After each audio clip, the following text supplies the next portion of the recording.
Good afternoon and welcome to the National Press Club. My name is Jerry Zaremski and I'm the Washington Bureau Chief for the Buffalo News and President of the National Press Club. I'd like to welcome the club members who are here today along with their guests and our audience watching on C-SPAN.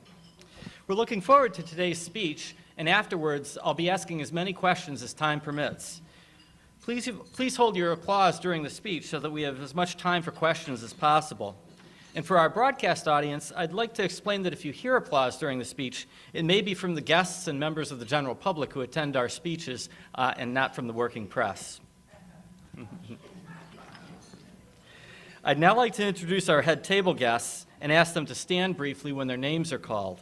From your right, Anthony Gallo, a playwright whose play Margarita is opening in New York in January, a longtime club member and DC resident. Skip Kaltenhauser of naturaltraveler.com and an independent writer.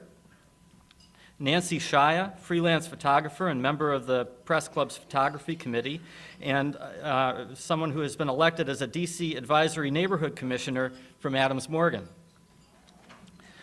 Anna Iannuzzo, editor for ANSA Italian News Agency. Phil Fenty, father of the speaker. Tina Seeley, reporter for Bloomberg News and a former constituent of Mayor Fenty's when he was in the City Council. Michelle Cross Fenty, the First Lady of the District of Columbia. Skipping over the podium, Melissa Charbonneau of CBN News, the Vice Chair of the National Press Club Speakers Committee. Skipping over our speaker for a second, Dipka Bambani, reporter for McGraw-Hill's Energy Division Platts and the Speakers Committee member who organized today's luncheon. Jan Fenty, the mother of the speaker. Trudy Walsh, senior writer for Government Computer News. Andrew Craig, president of Wireless Communications Association International. Dawn Only, account director for Spire Communications. And Ramesh Bhutani, president of HRGM Corp. And executive producer and host of the Darshan TV show.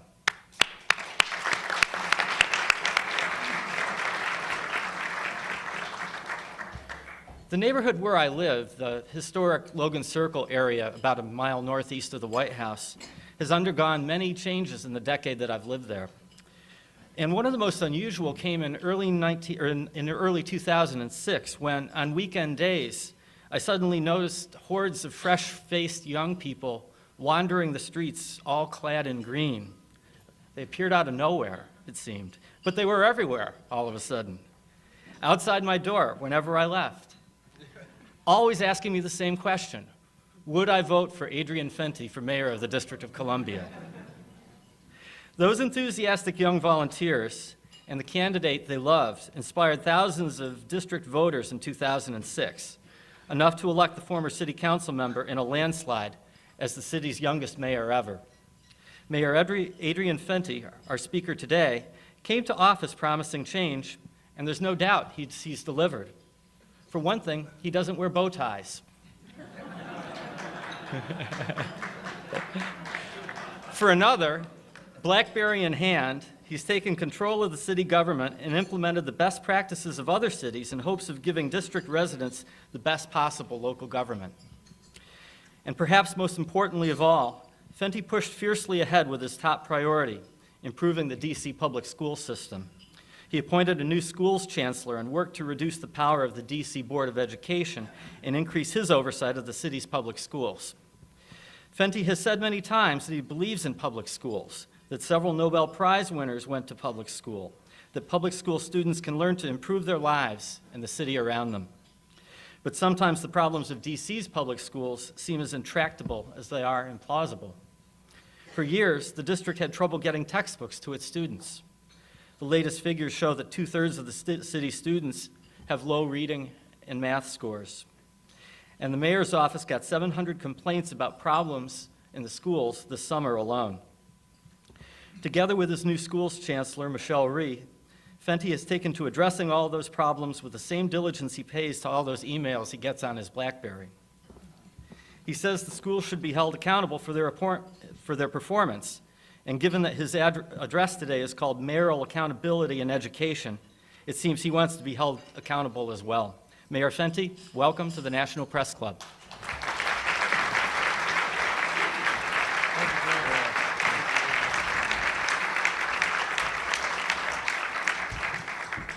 Well, thank you very much, and good afternoon. It is an honor to be here, and I just want to start off with a couple of quick remarks. First, Melissa, to my right, told me that she's pretty confident that I'm the only speaker who's had their parents with them at the podium.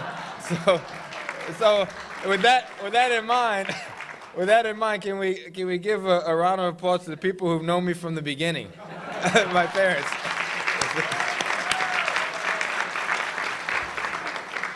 And I usually don't give any sources to the media. You all are good enough, but feel free to use my mom as a source. It won't be biased, I promise you. And most importantly, we are all honored today to be joined by the woman who has stood beside me as a regular person and now as mayor of the District of Columbia, running all over the place.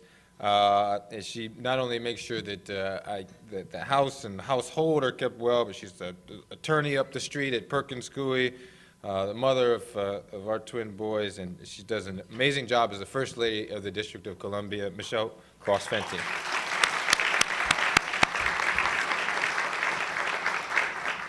So let me just start off by talking globally.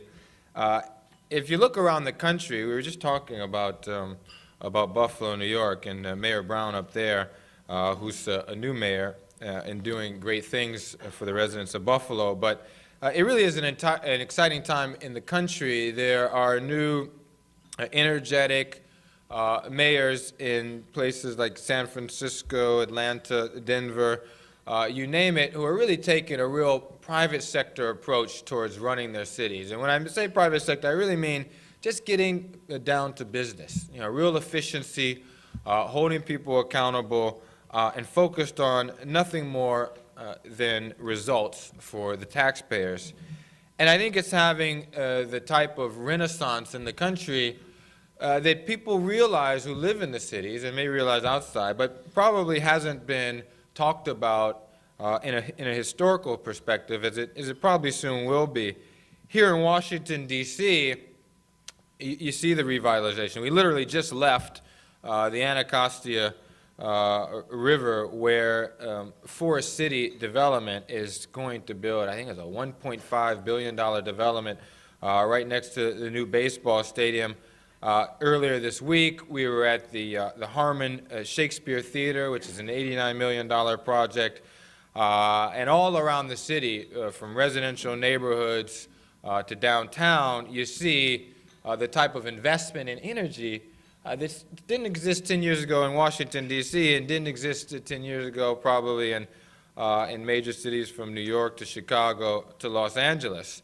And so I think it's a great time for the country. And still, even with all of the energy by the new projects, there still really is the traditional projects that come across the mayor's desk. Press conferences about crime in an area, press conferences about lawsuits against the city, legislation that needed to be passed. And then there are the larger issues that still have to be resolved. I call these the higher hanging fruit in the city: poverty, crime, human services issues.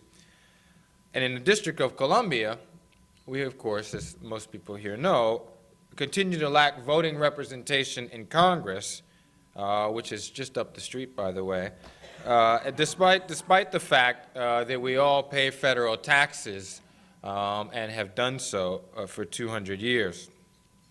And so there are issues abound, no matter what city you are in, but there's probably no larger issue in the big cities of America than education. And Washington, D.C. is right now in the process of facing that issue head on. Well, why is education the premier issue? Here in D.C., you've got famous museums, famous monuments, and we talked about the restaurants and the malls, etc. You've got old residents and new residents who love the city, but without a world-class public education for our children, I think it's safe to say that none of these other things matter. The residents who have recently moved to Washington, D.C., the residents who have lived here for a long time, will not be able to maximize their potential if every young person in our city does not have a great opportunity. But it is a nationwide problem. In LA, only 14% of students in the public schools are proficient in science, for example. In history and social science, 20% are proficient, and in English, it's just a tad better at 31%. In Miami, another great city represented by a great mayor, they have the nation's 4th largest school district, but if you're in high school in Miami, you have less than a 50-50 chance of graduating with your classmates. Here in Washington, D.C., especially on the eastern side of the city, only 1 in 3 students on the eastern side finishes high school in 5 years, and only 1 in 20 graduates college within 5 years.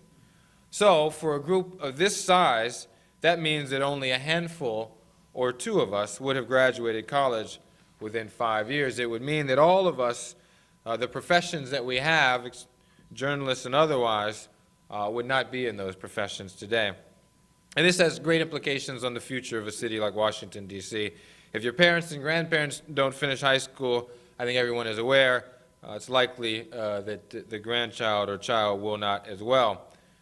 So we have entire generations where this cycle is playing out in our inner cities. In the District of Columbia, despite the fact we've had 12 consecutive balanced budgets and our employment base is growing, only 28% of the jobs in the district are held by residents of this city, according to the D.C. Chamber of Commerce. The one glaring explanation for this is that our schools are not preparing young people properly for the working world. Indeed, every social ill affecting the population of our city can be traced back to education. If you take what's happening in these cities and dozens of others across the United States, I think you can understand why we in our administration have been so uber-focused on education. Literally, the day after I was sworn in, we submitted a plan to do as has been done in other jurisdictions and have the mayor be put in control. Well, we want to talk about how you get results in a broken school system. The number one thing that we've said is that you have to have someone who is accountable. There's a quote by Mayor Villaraigosa of Los Angeles that says, too often in the school system you get caught up in a debate over who will have the power or who will have the control. But what really should be the debate, Mayor Villaraigosa said, is who will make sure that there is accountability. Bloomberg says, for decades, politicians just threw money at our schools without holding them accountable for success, and a generation of children paid a heavy price. I think most people who know the District of Columbia school system know that money is not the issue. In fact, we spend more per capita than most jurisdictions in the country, but have for too long, our results have been at the bottom. Year after year in D.C., superintendents come and go. The council would continue to appropriate a larger budget for the school system, and again, every year test scores went down. 20 years of reports, a central administration that resembles the most disorganized and inefficient organization that anyone in the government can recall, and examples of inefficiency abound. There's a recent story that the chancellor has told me about of a principal who couldn't get the books for her students because of some procurement snafu. Well, the chancellor inquired further only to find out that this huge problem preventing the principal from having the books that she needed was that the budget had been blown by $1.24.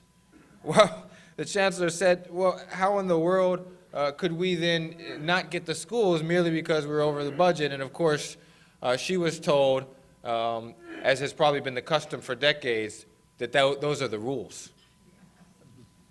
And when you rely on rules instead of relying on what's best for the kid, to the point where just a simple fact of being $1.24 over a purchase order allows you to not get textbooks to the school, I think people realize that not only is there severe mismanagement, not only does it need to be a reworking of policy, but again, there is no accountability in the school system. In the rest of the government, the mayor is in control. The mayor decides who will run the agencies. If they don't get it done, they are relieved of their job, and the council has direct authority over the budget of the agency.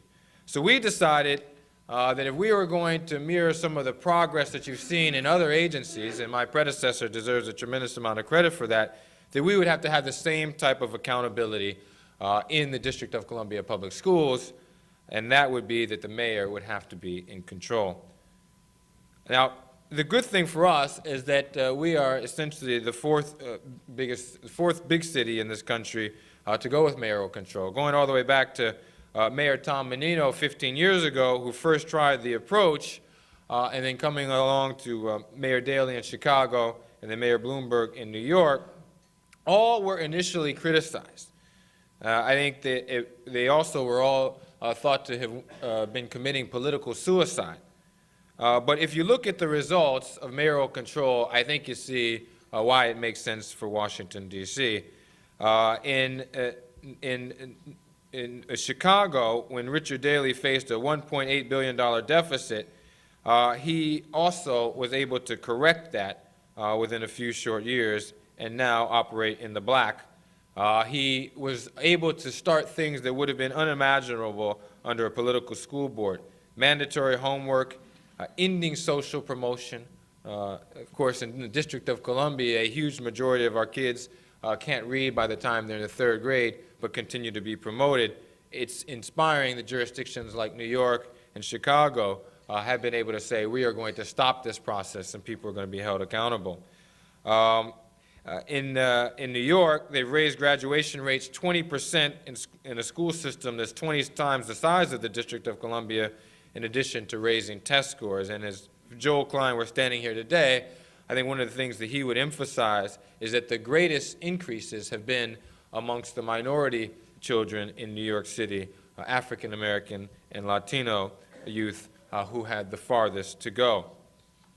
And so, like these other jurisdictions, after we were able to introduce the bill and get such great support by the Council of the District of Columbia and establish mayoral accountability on June 12th of this year, we knew that we had to make sure we got a great team in place.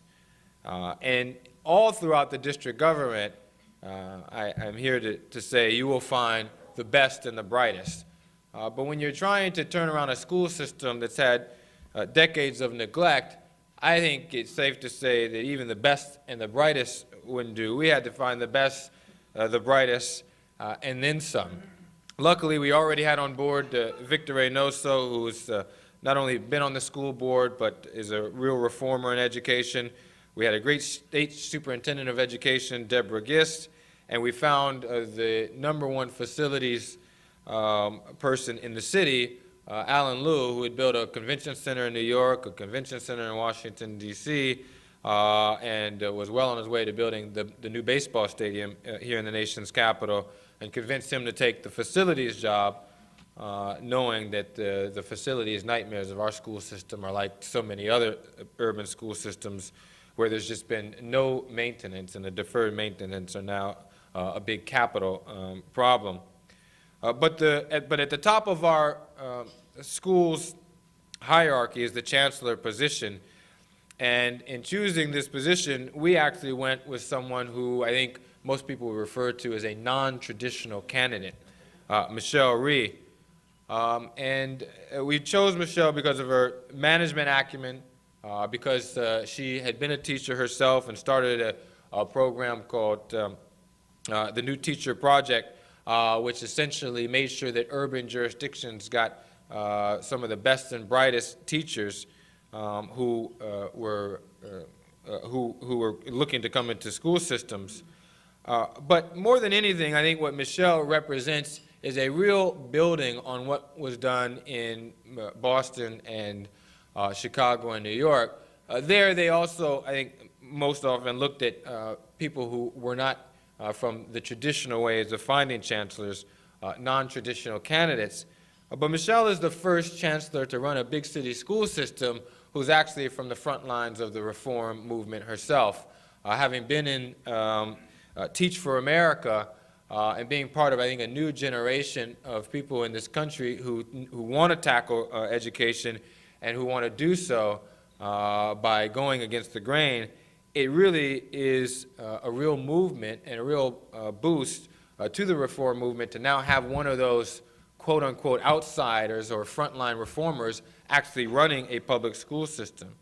And if you've looked at some of the press clippings from what she has been able to do, she has already made enormous strides in just convincing people that not only is there accountability, but there is a real understanding that responsiveness and efficiency have to be part of running the school system. And most importantly, as we like to say, we believe that this school system, like so many others, for decades has been run for what is best for adults. And the Chancellor and I are committed, as is every other district resident, that we will from now on only run the school system for what is best for children. And so now we are at the point where we have to make sure we are measuring results. You're not going to have a school system merely by hiring a great team, though that is an essential component. We are now looking towards other jurisdictions and looking inward to say, well, what are the ways that we will measure our performance? We look to Boston, a school district roughly the size of ours, where the number of 10th graders passing the state English and language arts exam has doubled to 86%. In Chicago, they have nearly doubled the number of students in grades 3 to 8 who are proficient in reading and math. And just a couple of weeks, New York City, under Mayor Bloomberg, won the $500,000 Broad Prize for its school district's accomplishments under mayoral control, including, as I mentioned, closing achievement gaps for students of color. We plan to set clear performance goals. We in the district government have been using the CAPSTAT program to measure performance by the numbers. We plan to look objectively at response times, expenditures, and results in the school system as well. Again, the residents of the District of Columbia deserve the same quantifiable results from their schools that they have come to expect from the rest of the government. At this moment, for example, we have 2 teams of auditors who are combing the finances and operations of our school system. This is the first time that an examination of this nature has ever been done. We expect not only to increase efficiency, but to find ways to save administrative costs and direct the education dollars from central administration to where they belong, and that is the classroom. Just a little bit about what has gone on since June 12th, the day we took over the school system. Although our students are only in their 5th weeks of classes, and it's too early to start looking at test scores, again, accountability seems to be pushing its way through the school system, and we'll continue to push it faster. There's an example of an employee in our school system who made a $227,000 mistake.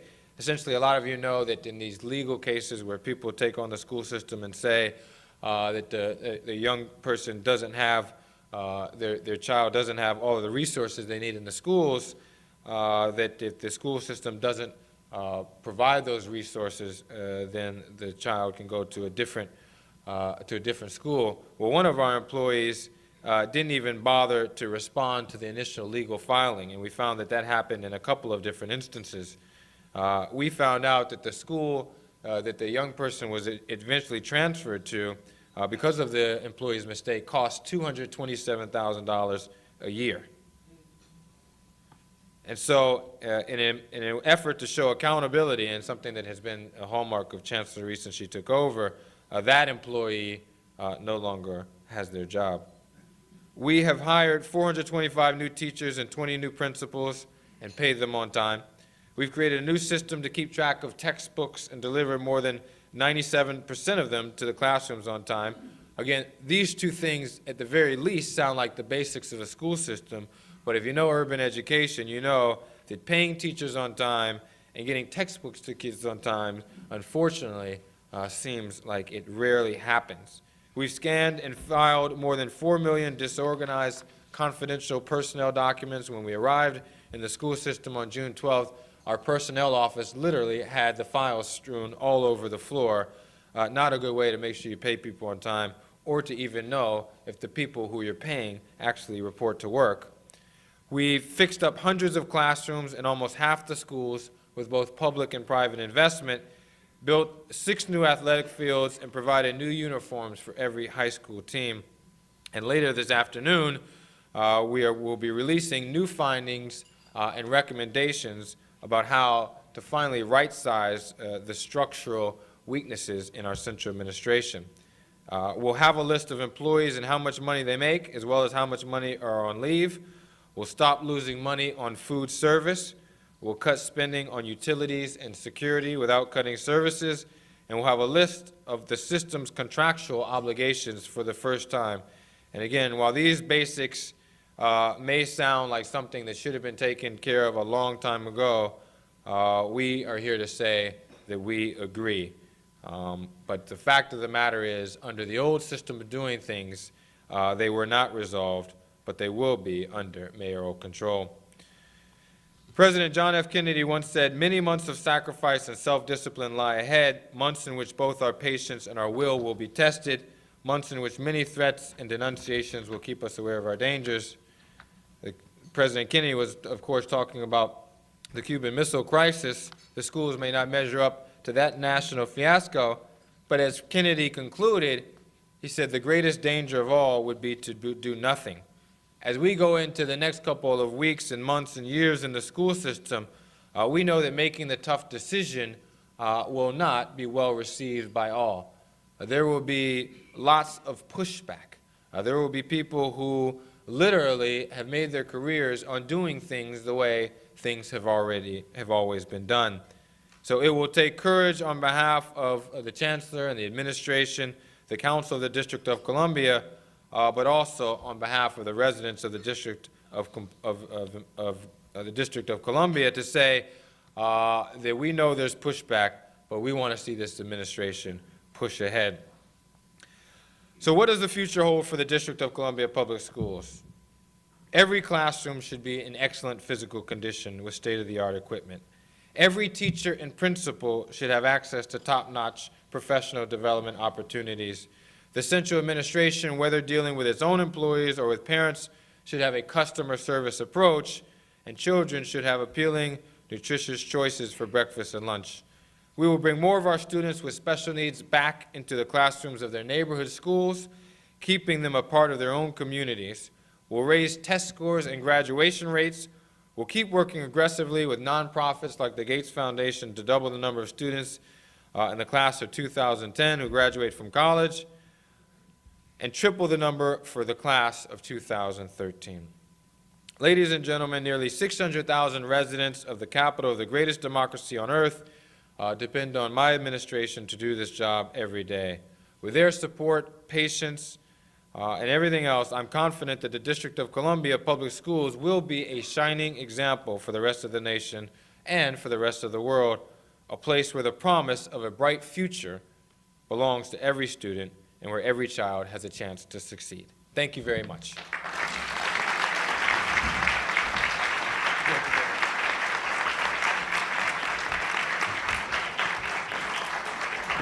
Thank you, Mr. Mayor. We have a lot of questions about the schools, a lot of questions about other topics as well. First of all, how long will it be before D.C. has a public school system that it can be proud of? Well, I think the best way to answer this question is to look at other jurisdictions. The most measurable improvements in New York, literally the raising of test scores, across the board, especially amongst lower income and minority youth, have happened within the past year. And I think they took over the school system in 2002. So I think that those 8% gains and more in test scores and achievement will probably take a similar amount of time. What we've hoped to do at every stage is to show measurable progress. Because if you're like me and have lived in the city your whole life, you know that for decades you saw almost no progress in the school system. So the renovation of buildings, the hiring and paying of teachers on time, making sure that textbooks are available, and making sure that if things go wrong that someone is held accountable are things that have already been done at both small and intermediate levels, and we'll keep pushing that to the bigger issues as we're in control of the school system longer. President Bush talks about accountability with his No Child Left Behind education initiative. What's the fundamental difference between your approach to accountability and the president's?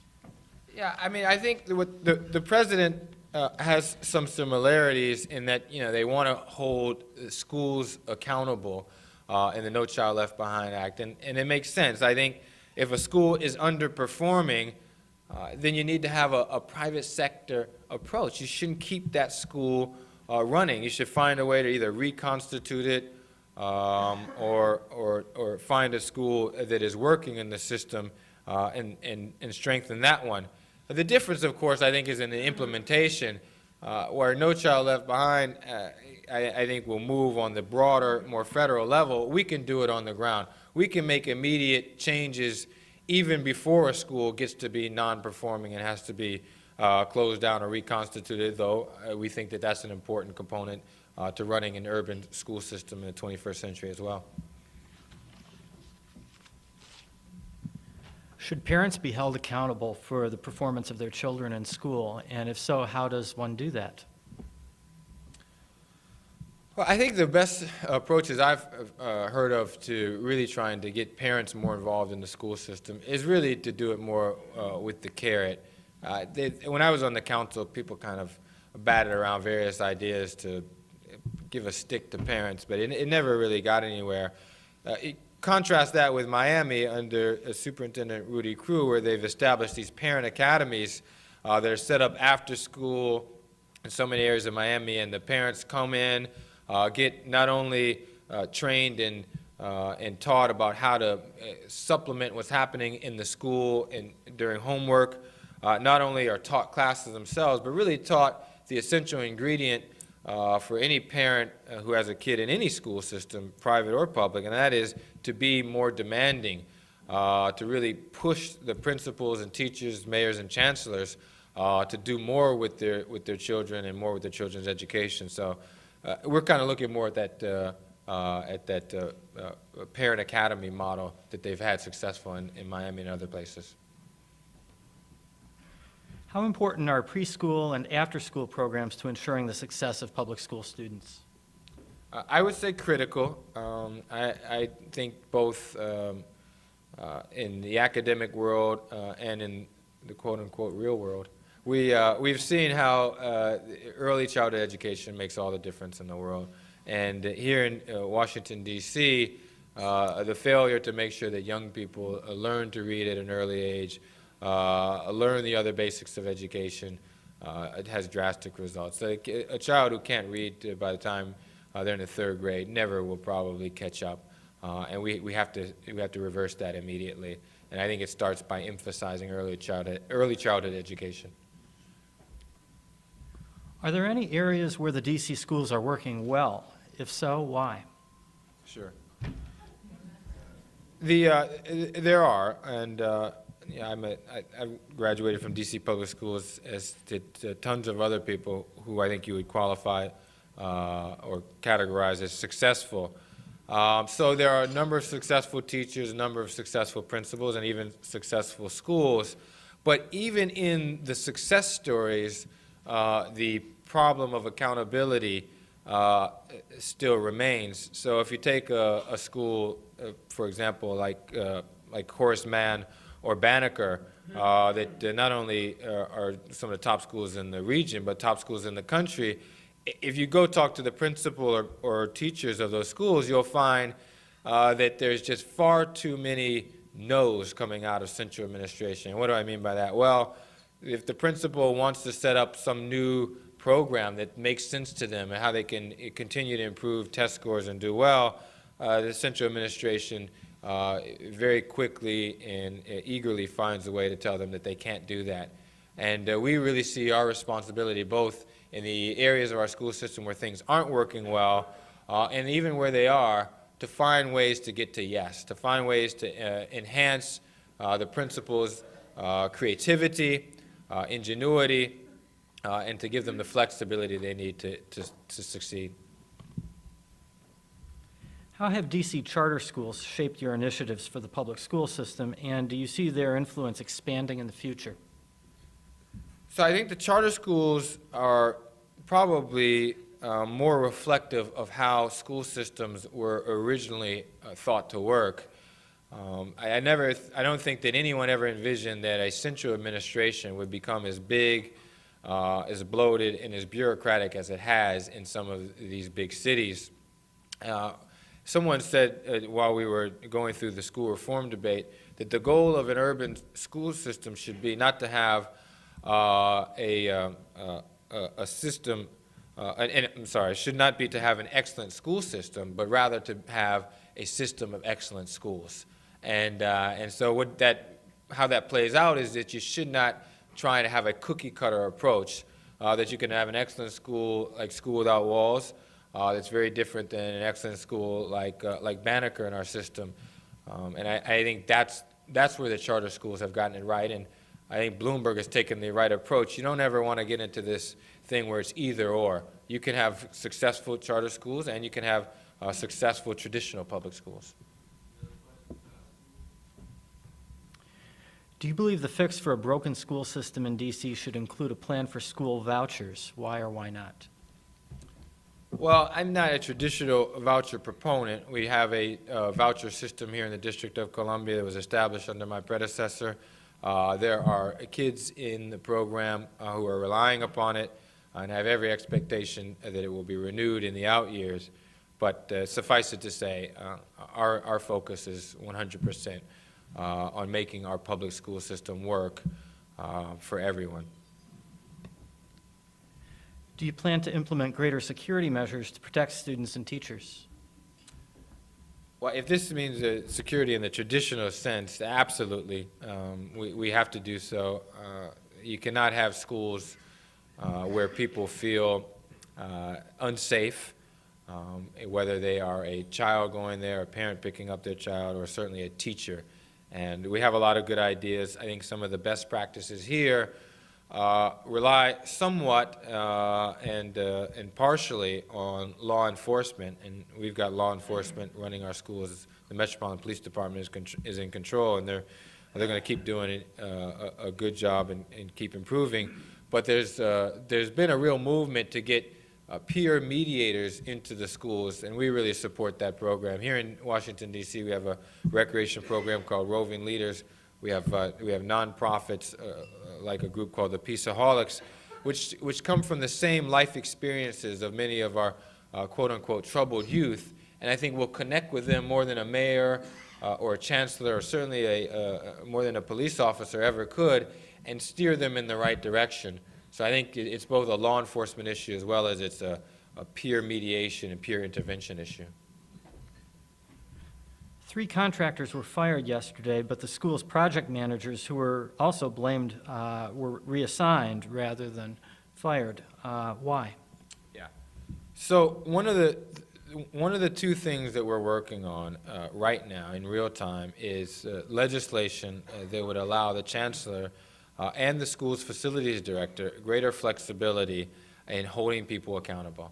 And quite simply, the old way of doing things just required so many different bureaucratic hoops that it was impossible to hold someone accountable. We think that a legislative change is in order. We're currently drafting that. We'll be submitting it to the Council of the District of Columbia. And we believe that these 2 leaders, if we're going to run the world's best school system, have got to have the ability that in the case just like that one, holds people accountable. And once that legislative change is made, expect it to happen rapidly. Most of the school buildings that we have repaired need to be torn down. Why spend taxpayers' money on old buildings? So I always remember something that someone told me when I heard someone, I think that question was asked in a public forum one time, and someone answered the question that Harvard has old buildings.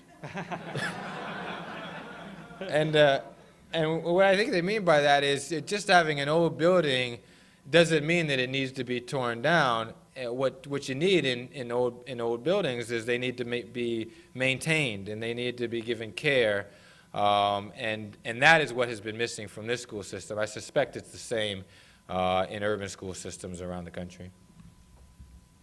Okay, we also have some questions that are a little bit more political in nature. What is the primary hurdle that has prevented D.C. from getting the vote in Congress, and do you think that will change during your administration?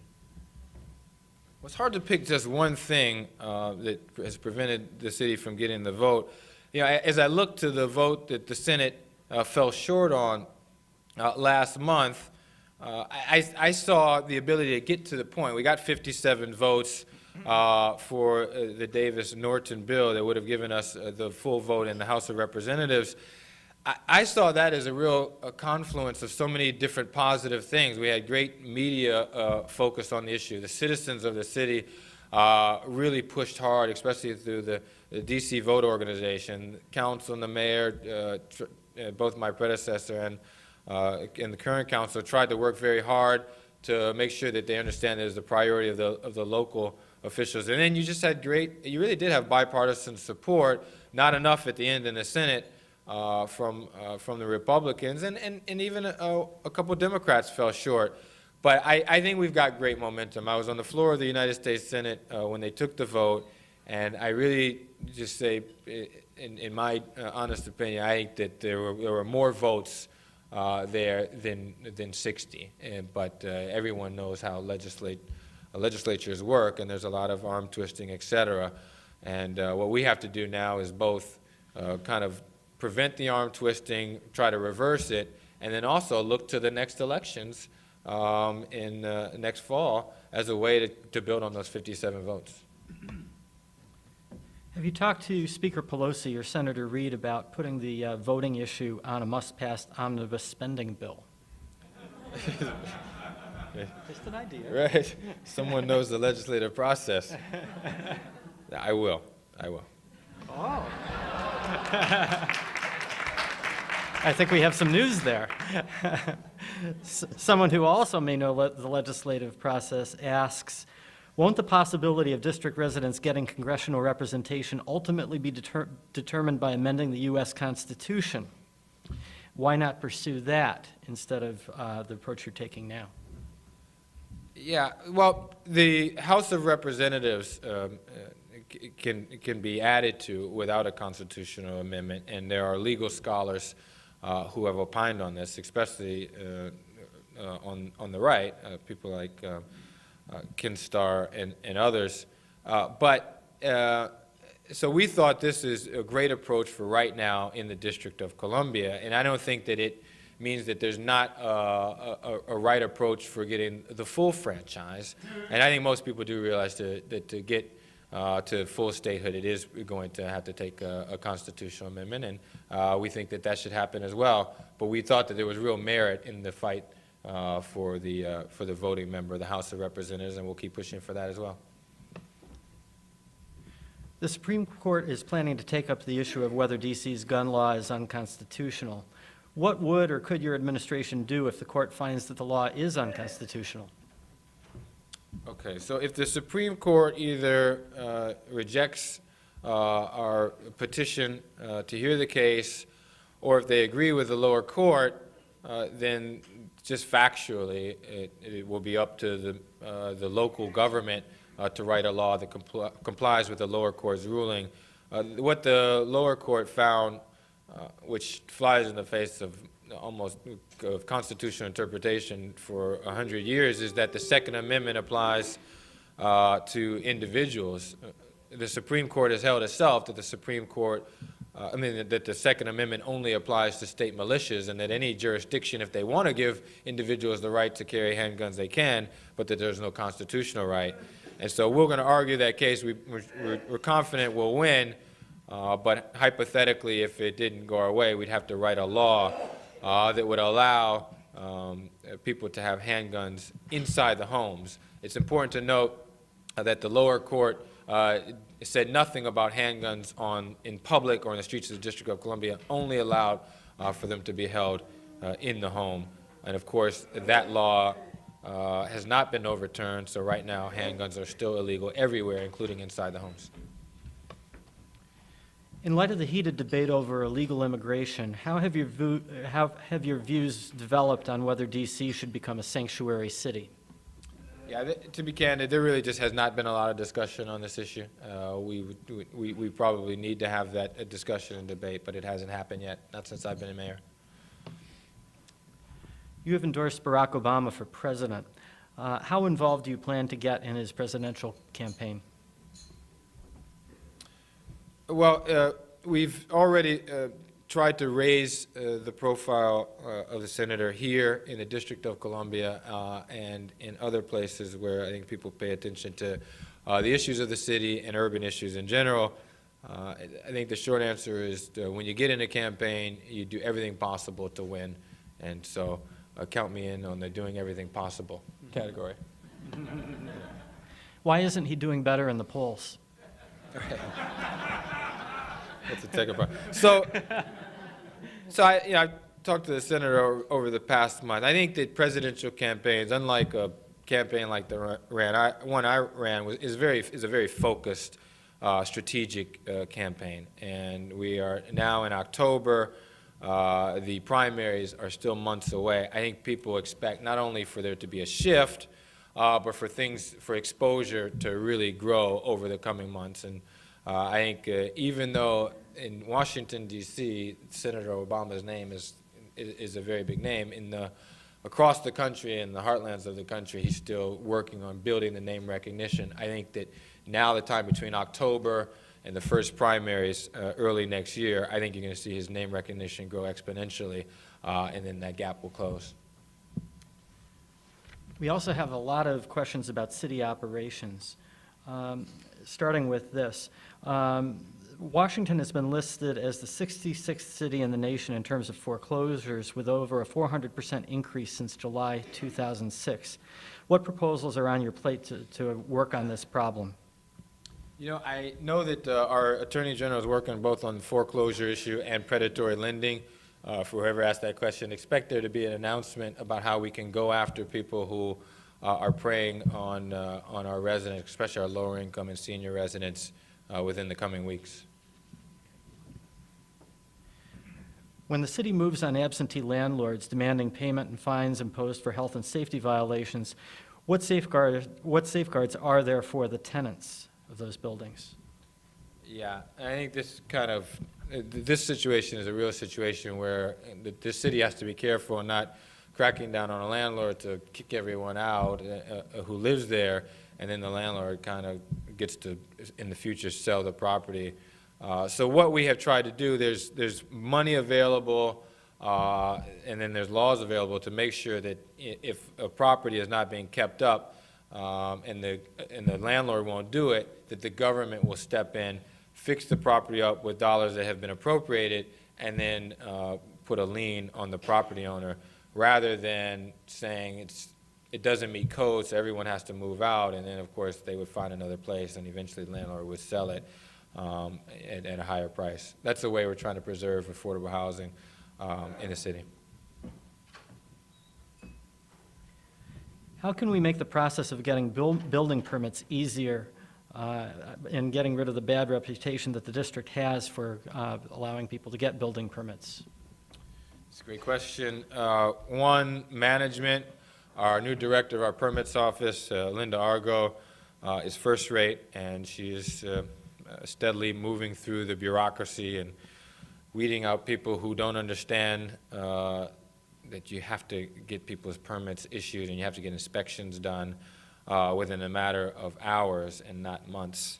And then what we've done is we've opened up the permitting process. If you go to the Consumer Regulatory Affairs Department now, you'll find all of the people who take your information sitting out in the open.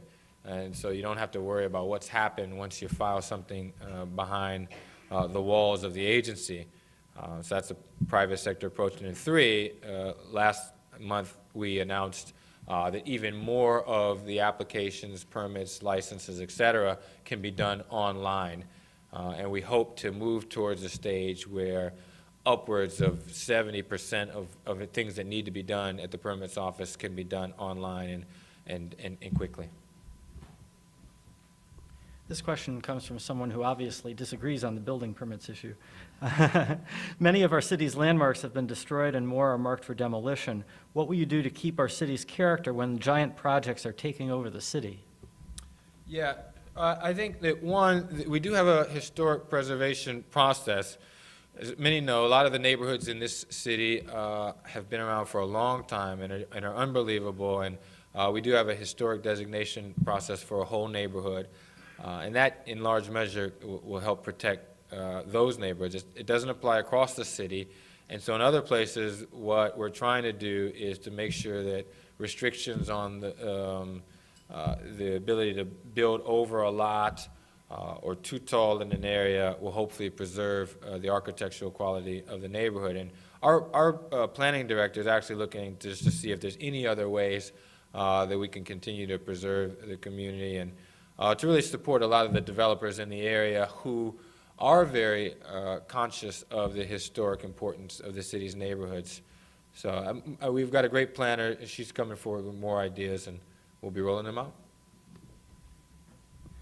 What are the plans for the evacuation of Washington citizens in the event of a terrorist attack? This guest says, I live at 26 in Pennsylvania Avenue and have no car. How can I leave town in an emergency? Okay, so there is a transportation evacuation route plan that's available on the website. And one of the things that we did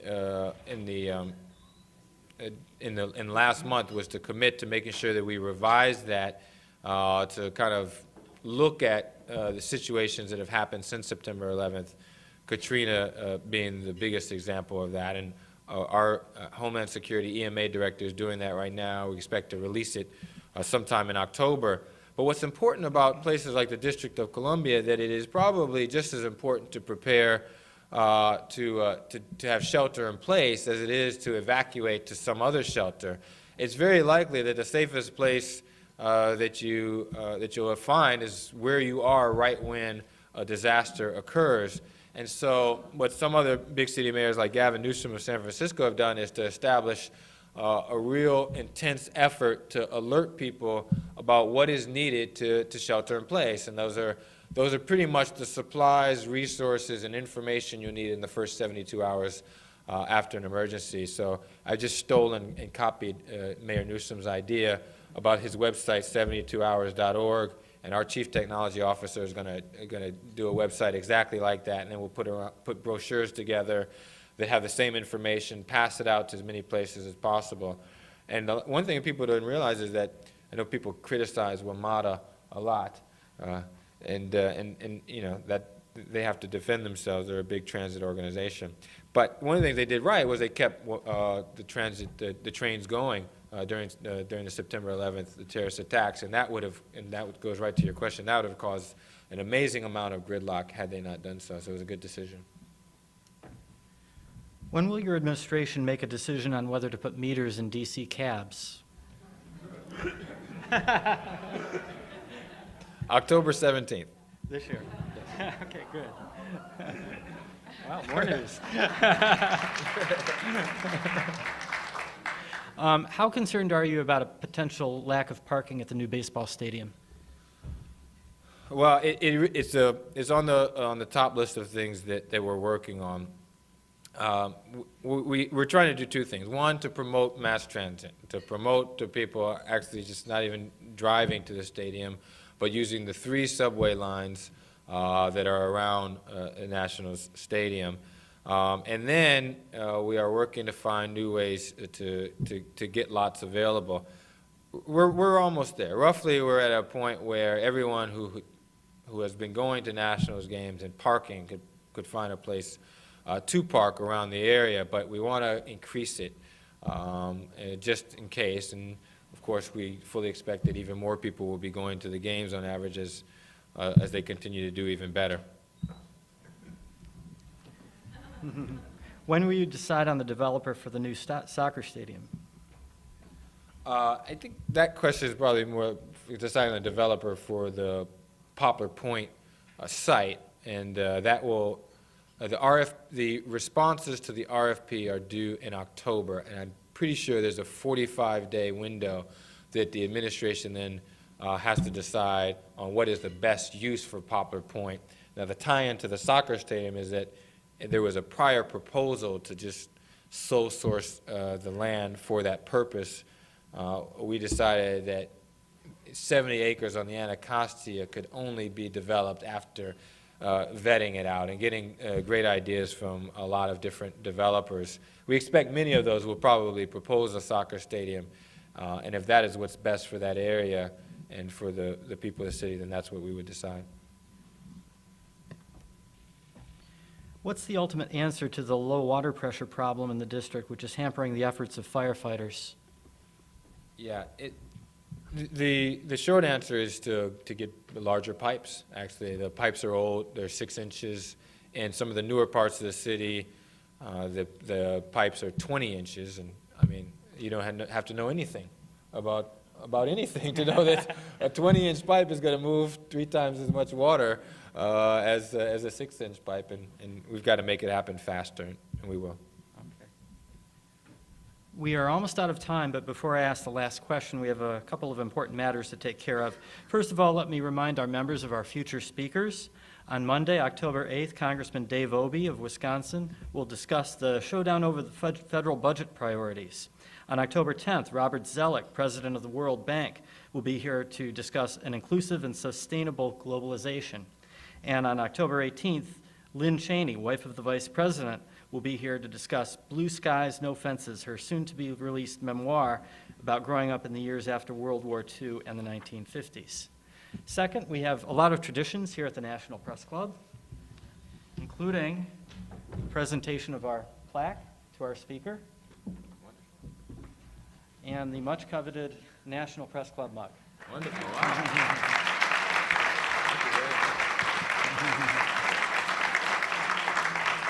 Thank you very much. Sure, I sure. really appreciate it. Okay, and the last question. You're quite famous for the use of your BlackBerry, or Blackberries, I should say. There's a new medical condition called Blackberry thumb, and I was wondering if you had ever suffered from it? Yeah. So I think the way to solve that problem is to have 3 Blackberries, because then you're not using the same different type of Blackberry. Then I am your doctor. Yeah, you can just use different ones. It's like cross training. Oh, okay. Yes, okay.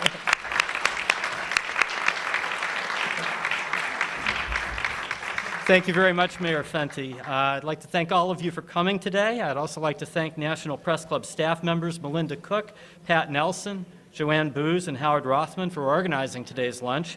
Also, thanks to the National Press Club Library for its research. The video archive of today's luncheon is provided by the National Press Club's Broadcast Operations Center. Press Club members can also access free transcripts of our luncheons at our website, www.press.org, and non-members may purchase transcripts, audio, and videotapes by calling 1-888-343-1940. For more information about joining the Press Club, you can contact us at 202-662-7511. Thank you. We're adjourned. Thank you. That was great fun. Yeah. Really enjoyed it. There was a lot of questions. There were a lot of questions. Yeah. They did. School students can learn to improve their lives and the city around them. But sometimes the problems of DC's public schools seem as intractable as they are implausible. For years, the district had trouble getting textbooks to its students. The latest figures show that 2/3 of the city students have low reading and math scores. And the mayor's office got 700 complaints about problems in the schools this summer alone. Together with his new schools chancellor, Michelle Rhee, Fenty has taken to addressing all those problems with the same diligence he pays to all those emails he gets on his BlackBerry. He says the schools should be held accountable for their performance, and given that his address today is called Mayoral Accountability in Education, it seems he wants to be held accountable as well. Mayor Fenty, welcome to the National Press Club.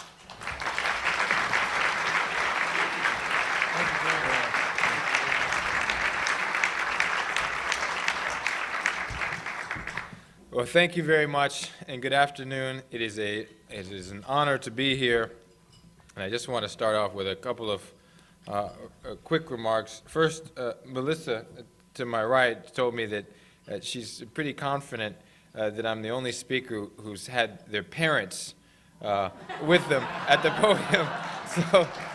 So with that in mind, can we give a round of applause to the people who've known me from the beginning? My parents.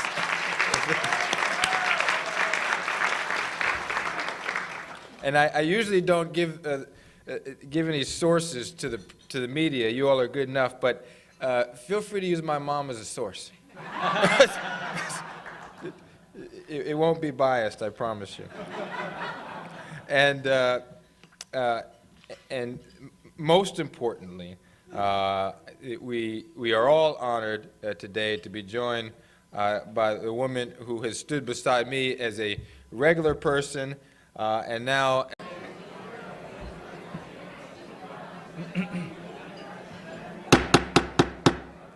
Good afternoon and welcome to the National Press Club.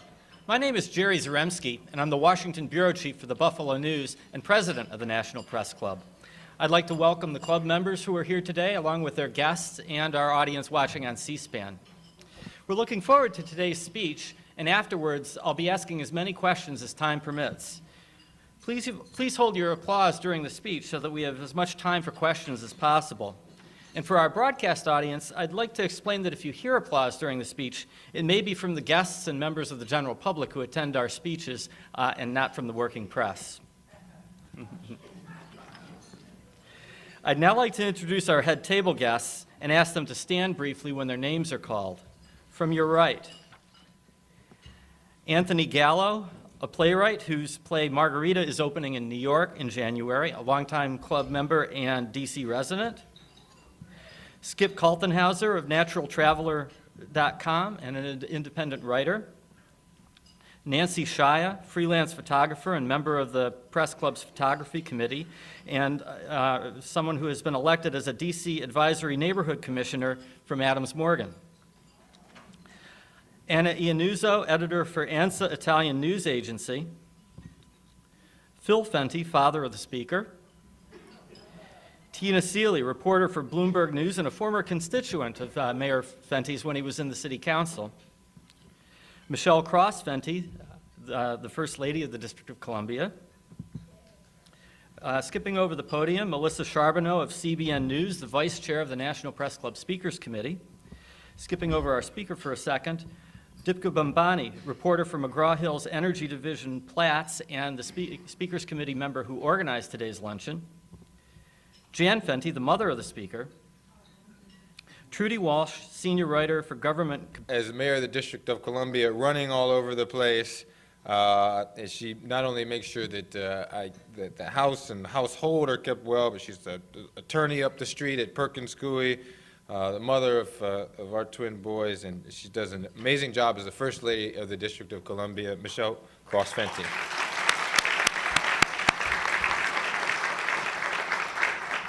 So let me just start off by talking globally. If you look around the country, we were just talking about Buffalo, New York, and Mayor Brown up there, who's a new mayor and doing great things for the residents of Buffalo. But it really is an exciting time in the country. There are new, energetic mayors in places like San Francisco, Atlanta, Denver, you name it, who are really taking a real private sector approach towards running their cities. And when I say private sector, I really mean just getting down to business, real efficiency, holding people accountable, and focused on nothing more than results for the taxpayers. And I think it's having the type of renaissance in the country that people realize who live in the cities, and may realize outside, but probably hasn't been talked about in a historical perspective, as it probably soon will be. Here in Washington, D.C., you see the revitalization. We literally just left the Anacostia River, where Forest City Development is going to build, I think it's a $1.5 billion development right next to the new baseball stadium. Earlier this week, we were at the Harmon Shakespeare Theater, which is an $89 million project, and all around the city, from residential neighborhoods to downtown, you see the type of investment in energy that didn't exist 10 years ago in Washington, D.C., and didn't exist 10 years ago probably. Computer news. Andrew Craig, president of Wireless Communications Association International, Dawn Only, account director for Spire Communications, and Ramesh Bhutani, president of HRGM Corp. And executive producer and host of the Darshan TV show.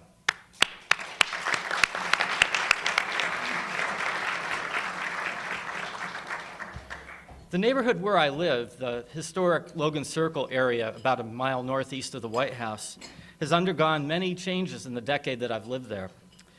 And one of the most unusual came in early 2006, when on weekend days, I suddenly noticed hordes of fresh-faced young people wandering the streets, all clad in green.